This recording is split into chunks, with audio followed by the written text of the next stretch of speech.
आपका साध संतोषी सर्वदा निर्मल जाके बैन ताके दर्शन परस से ये उपजत सुख चैन। साध संतोषी सर्वदा निर्मल जाके बैन ताके दर्शन परसते ये उपजत सुख चैन। संत जन संतोषी होते, संतोष जिसने धारण कर लिया वास्तव में वही संत होता है। साध संतोषी सर्वदा निर्मल जाति पर साध संतोषी, साधु संतोषी होता है और वचन उसके निर्मल होते हैं। ताके दर्शन परस से, उसके दर्शन से, उसके स्पर्श से ही उपजत सुख चैन। हृदय में सुख और चैन उपजता है। कारण क्या होता है? शांत पुरुष के पास जाकर के सभी शांत हो जाते हैं, शांत होने लगते हैं। इसका स्वभाव है कि ऐसे शांत पुरुष के पास जाकर के जीवात्मा को शांति मिलती है। इसी को गोस्वामी तुलसीदास जी ने कहा है कि मुख दीखत पातक हरे पर सत्य करम बिलाय बचन सुनत मन मोहगत पूरब भाग मिलाए। कि ऐसे संतों के मुख दिखने से हमारे पाप दूर होते हैं। मुख दीखत पातक हरे पर सत्य करम बिलाए। उनके स्पर्श करने से, उनकी दंडवत प्रणाम करने से हमारे कर्म ढक होते हैं। बचन सुनत मन मोहगत पूरब भाग मिलाए। वचन सुनने से हमारा मोह दूर होता है, पूर्व भाग मिलाएं, अपने स्वरूप की ओर जीवात्मा चलने लगती है। संत की महिमा वास्तव में संतों ने गाई है, क्योंकि जो भजन करता है वो वही हो जाता है। ऐसी प्रकाशित दिव्य स्वरूप आत्माओं का जिनको सानिध्य मिलता है, जिनको उनके समीप जाने से मनुष्य की वासनाएं, मनुष्य की इच्छाएं खत्म होती हैं। चाह मिटी चिंता मिटी मनुआ बेपरवाह जाय कछु ना चाहिए सोई सहंसा। जिसकी चाहत खत्म हो गई, जिसके अंदर की चाहत, जिसके अंदर की कामनाएं खत्म हो जाती हैं, वही निष्कामी होते हैं। ऐसे निष्कामी महापुरुषों का जिन जीवात्माओं को सानिध्य मिलता है, सेवा मिल जाती है, उनके अंदर अनायास बदलाव आया करता है, स्वभाव बदलाव आता है। जैसे कोई बड़ी चुंबक होती है और उसके पास छोटी चुंबक पहुँच जाए तो छोटी चुंबक को बड़ी चुंबक अपने में मिला लेती है, अपने में खींच लेती है। इसी तरह से जब संत पूर्णत्व में स्थित होता है तो उसके समीप जो भी जाते हैं वो उसके साथ अपने आप प्रेम करने लगते हैं।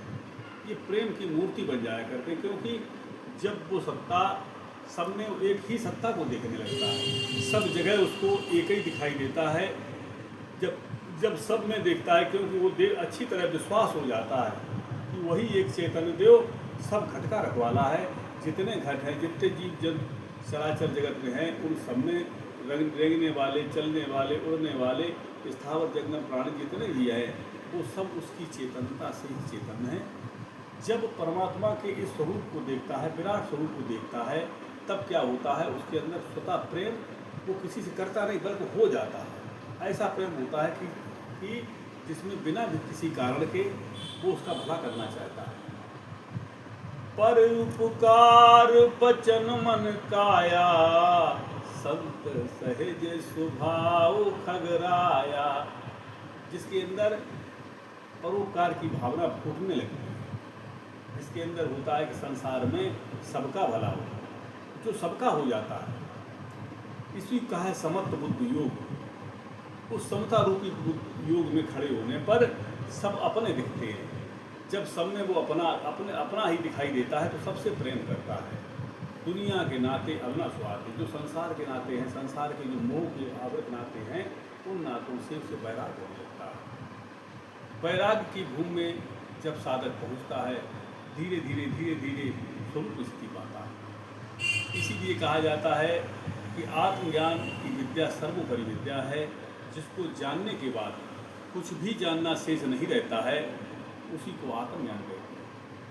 आत्मज्ञान का मतलब होता है जिसने उस तत्व को जान लिया, उसको विश्वास हो गया कि सभी प्राणियों में जितनी चेतनता है एक केवल आत्मा की ही चेतनता है, वही परमात्मा है। जब वो पूर्ण तरह निर्लेप अवस्था में तो उसको परम तत्व परम साथ में लगाया, तब कह दिया परमात्मा। ऐसे परमात्मा की भक्ति जो करते हैं जीवन धन्य हो जाता है। इसलिए कहा जाता है कि अपनी आत्मा को जान करके भजन करें। जिसने अपने अंदर जान लिया उसने सर्वव्यापी सत्ता को, परमात्मा को हर जगह देख लिया। और अपने अंदर जिसने नहीं देख पाया तो क्या होता है कि वो परमात्मा की बात तो करते हैं, एक बात करते लेकिन समझ नहीं पाते। एक समय की बात है कि संत एकनाथ जी ने गंगोत्री से गंगा जल भरा और कांवर लेके जा रहे थे कि हम रामेश्वरम पर कांवर चढ़ाएंगे, और साथ में उनके और भी प्रेमी थे, उनके सहयोगी साथी थे। जैसे ही बीच रास्ते में पहुँचते हैं तो क्या होता है कि एक गधा उनको दिखाई देता है, गर्मी का टाइम है, जीभ लपका रहा है, प्यासे की वजह दिखाई दिया कि प्यासा है।